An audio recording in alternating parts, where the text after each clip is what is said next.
Здравейте на всички!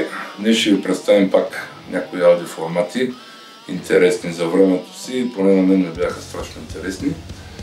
А именно мини диск и неговия конкурент за времето си DCC или Digital Compact Cassette.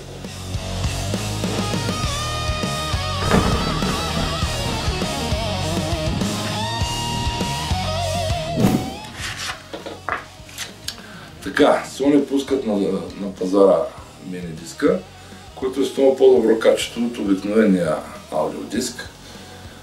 Това записва на 48 кГц, а обикновения аудиодиск е на 44 кГц. Плюс това, самия компакт диск е доста кекав, лесно се траска, лесно се чупи, но това нещо е защитено в кутия, която штракате и пъхате в плеера директно.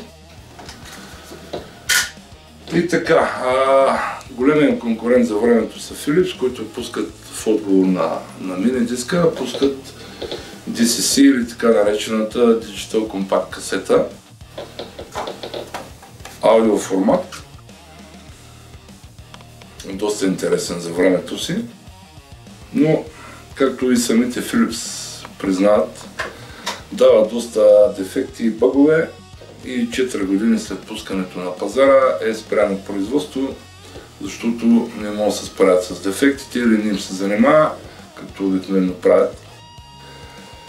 Интересното при тия плеери е, че освен DCC касета, плеерат и обикновени аудиокасети, което е някакъв плюс, нали, за потребителя.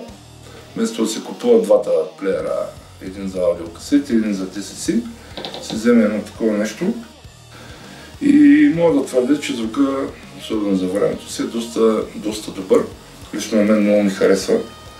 Но, както всяко друго нещо, при нас са много трудно намираеми.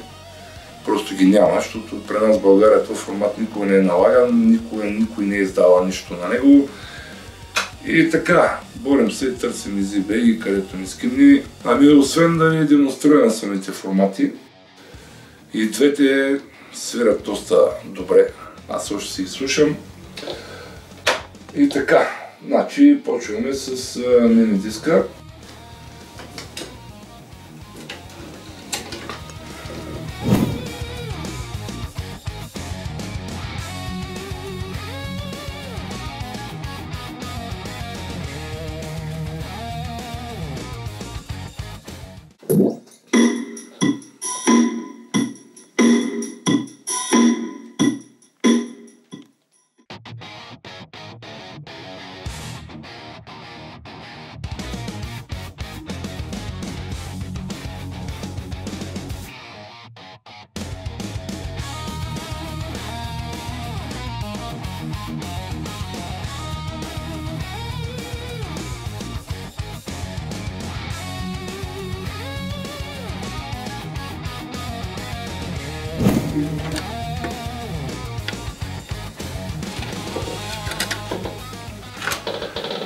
Ами така, представихме ви мини диска.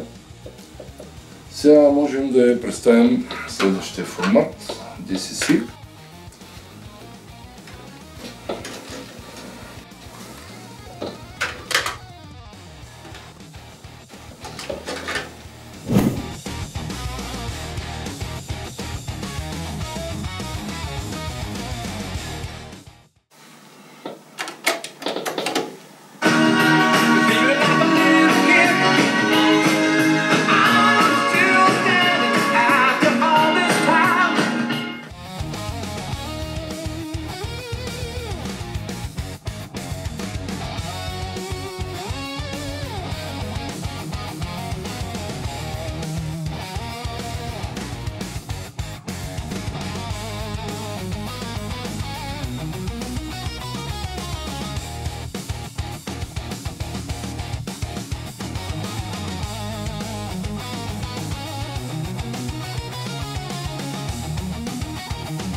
За днеска мисля, че това беше.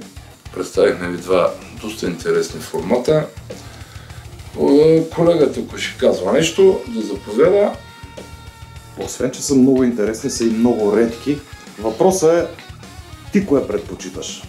Сега какво предпочитам? И двете ми харесват, но май предпочитам DCC-то, макар че е по-кекъл. Повече ми харесва. Така, чао до следващия път. Чао! И да го дах ключово ли? Много оцелева. Че човек, поне и двамата сме големи умници, тази камера, ако щеше да го пусне.